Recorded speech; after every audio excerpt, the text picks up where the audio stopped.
नमस्कार मित्रों, फिर से स्वागत है आपका अपने YouTube channel Hindi with doctor DK पर।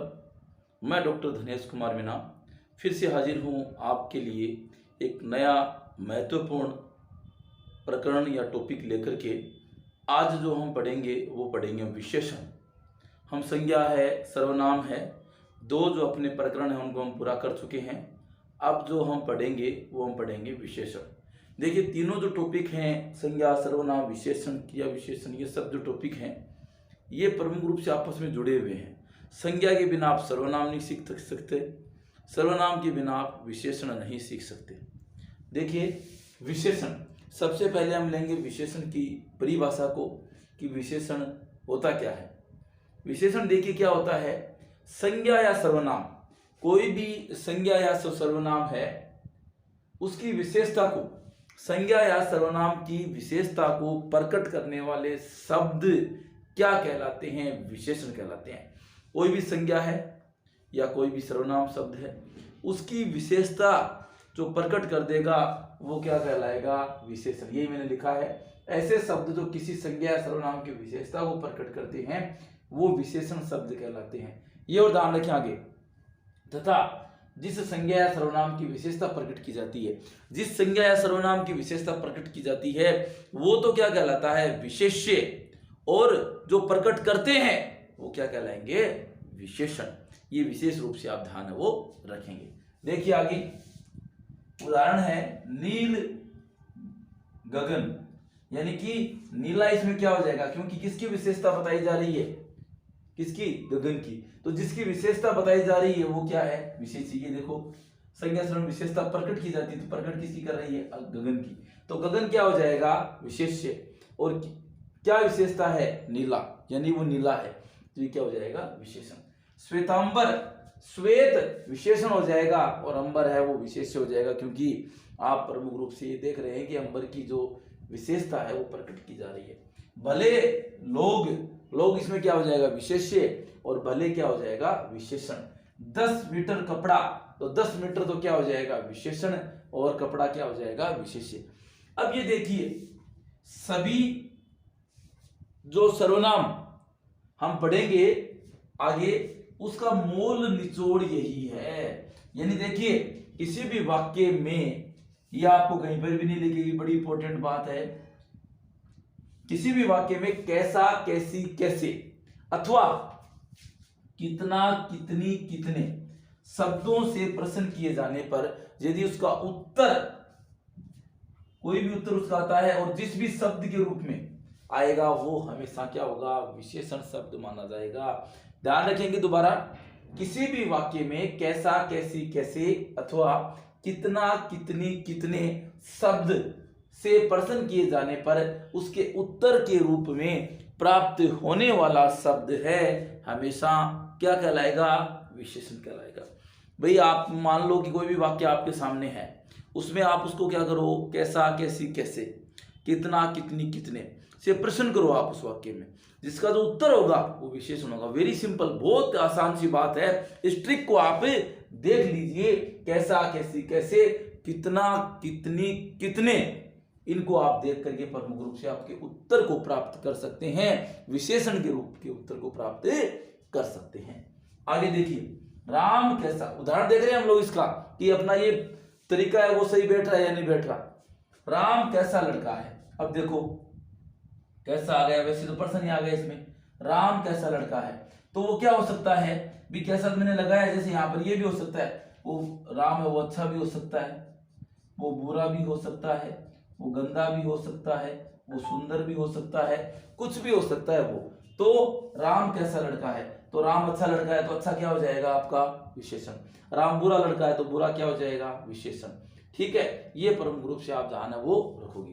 तुम्हारे पास कितनी पुस्तकें हैं, ये देखिए यहां पर तो कैसा आ ही गया पहले तो, और यहां पर क्या आ गया? कितनी। अब देखो इसके पास कितनी पुस्तकें हैं, यानी इसके पास दर्जन भी पुस्तक हो सकती है, 10 पुस्तकें भी हो सकती है, सैकड़ों भी हो सकती है, 20 भी हो सकती है, 50 भी हो सकती है, कितने भी हो सकती है। यानी इसका देखो, राम कैसा लड़का है तो इसका उत्तर मिलेगा आपको राम अच्छा लड़का है, बुरा लड़का है, ये अच्छा, बुरा, गद्दा, बुरा, सुंदर, ये सब क्या है? विशेषण है। और तुम्हारे पास कितनी पुस्तकें हैं? दर्जन है, 20 है, 10 है, 20, 50, सैकड़ा, हजार, लाख, कितनी भी जो बातें हैं वो किस में आ जाएगी? आपकी विशेषण शब्दों के रूप में आ जाएगी। तो मैं दोबारा बता रहा हूं आपको, ये चीज का विशेष ध्यान रखें कि प्रमुख रूप से क्या, कैसा, कैसी, कैसे अथवा कितना, कितनी, कितने से आप किसी भी चीज का आपने क्या किया? प्रश्न किया, और उसका उत्तर जो मिलेगा आपको वो प्रमुख रूप से हमेशा विशेषण वो रहेगा। ये आप विशेष ध्यान से रखेंगे। अब चलते हैं हम विशेषण के भेदों की ओर। विशेषण के 4 भेद माने जाते हैं: गुणबोधक या गुणवाचक, संख्यावाचक विशेषण, परिमाणवाचक, सार्वनामिक या संकेतवाचक विशेषण। गुणवाचक, संख्यावाचक, परिमाणवाचक, सार्वनामिक। सबसे पहले हम चलते हैं 1 नंबर पे गुणवाचक की तरफ। गुण यानी उसमें गुण किसी भी प्रकार का हो सकता है, रंग के रूप में, रूप के रूप में, आकार के रूप में, दशा के रूप में, दिशा के रूप में, गुण के रूप में, दोष के रूप में, स्थान, समय, स्पर्श इत्यादि से संबंधित विशेषताओं को जो प्रकट करते हैं, यानी कि प्रमुख रूप से आप देखेंगे ऐसे विशेषण शब्द जो किसी पदार्थ के रंग, रूप, आकार, दशा यानी स्थिति और दिशा, गुण, उसके दोष, उसके स्थान, समय, स्पर्श इत्यादि से संबंधित विशेषताओं को प्रकट करते हैं, वो क्या कहलाते हैं? गुणवाचक विशेषण कहलाते हैं।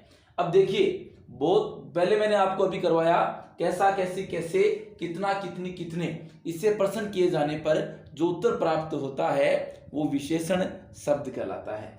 अब यहां पर हम गुणवाचक में क्या करेंगे? कैसा, कैसी, कैसे से प्रश्न करेंगे और अपने सामने अपना उत्तर है वो आ जाएगा। जैसे सबसे पहले सफेद हाथी, कैसा हाथी? सफेद, तो क्या आ गया उत्तर? विशेषण। विशेषण मैंने बताया था जिसकी विशेषता बताई जा रही संज्ञा सर्वनाम की, वो क्या हो जाएगा? विशेषण। वो क्या हो जाएगा? विशेष्य। यानी कि विशेषण तो क्या हो जाएगा? संज्ञा या सर्वनाम जो है उसकी विशेषता को जो प्रकट करते हैं वो विशेषण शब्द है। तो देखिए, सफेद, कैसा, कैसी, कैसे से प्रश्न करते हैं? सफेद हाथी, तो सफेद विशेषण। कैसा हाथी, कैसे से प्रश्न करेंगे? सफेद हाथी, विशेष से क्या हो जाएगा? हाथी। सुंदर बालिका, कैसी बालिका? सुंदर। कैसा मकान? छोटा। कैसी कुर्सी? टूटी। कैसे रसगुल्ले? बीकानेरी। कैसे कपड़े? पुराने। कैसा शरीर? कोमल। यानी प्रमुख रूप से आप देखेंगे कि इनमें जो है वो प्रमुख रूप से कैसा, कैसी, कैसे के जब प्रश्न हम करते हैं उत्तर के रूप में जो हमें प्राप्त होता है वो विशेषण होता है। और ये हमारे विशेषण जो है कैसा, कैसी के रूप में हमें प्राप्त हो रहे हैं। जैसे सफेद हाथी, विशेष से क्या हो गया? हाथी की विशेषता किसकी बताई जा रही है? हाथी की। यहाँ पे बालिका की बताई जा रही है, सुंदर बालिका में। छोटा मकान में मकान की विशेषता बताई जा रही है। टूटी कुर्सी में कुर्सी की। बीकानेर रसगुल्ले में रसगुल्ले की। पुराने कपड़े में कपड़े की। और कोमल शरीर में शरीर की। ये प्रमुख रूप से आप ध्यान वो रखेंगे कि जिसकी संज्ञा या सर्वनाम के रूप में उसकी विशेषता प्रकट होने वाले शब्द हैं वो विशेषण वो कहलाते हैं। और जिसकी भी क्या की जाती है, जिस संज्ञा सर्वनाम की विशेषता प्रकट की जाती है, क्योंकि इनकी प्रमुख रूप से विशेषता प्रकट की जा रही है, तो ये क्या कहलाएंगे? विशेष्य। और किस शब्द के रूप में की जा रही है वो क्या कहलाएंगे? आपके विशेषण। अब देखो, ये चीज हमने लिखी थी, वही चीज हमें यहाँ पर भी है। देखो, सफेद हाथी तो रंग है सफेद। सुंदर बालिका तो उसका रूप है, जैसे मैं कहूँ सांवली बालिका तो सांवले उसका रूप हो जाएगा। काली बालिका तो काली हो जाएगा। सुंदर है तो सुंदर हो जाएगी। गंदी है तो गंदी हो जाएगा, उसका रूप है वो माना जाएगा। जैसे छोटा मकान तो आकार है मकान का छोटा, मैं कहूँगी बड़ा मकान, विशाल मकान, तो वो बड़ा हो जाएगा। मैं कहूँ कि टूटी कुर्सी तो क्या हो जाएगा? टूटने की उसकी क्या दशा है। या मैं कहूँ नई कुर्सी तो नई उसकी दशा हो जाएगी। बीकानेरी रसगुल्ले तो बीकानेरी क्या हो गया? स्थान हो गया। बीकानेर एक स्थान विशेष है। या मैं कहूँ आगरा के पेठे तो आगरा क्या हो जाएगा? स्थान हो जाएगा। पेठे क्या हो जाएगा? आपका विशेष हो जाएगा।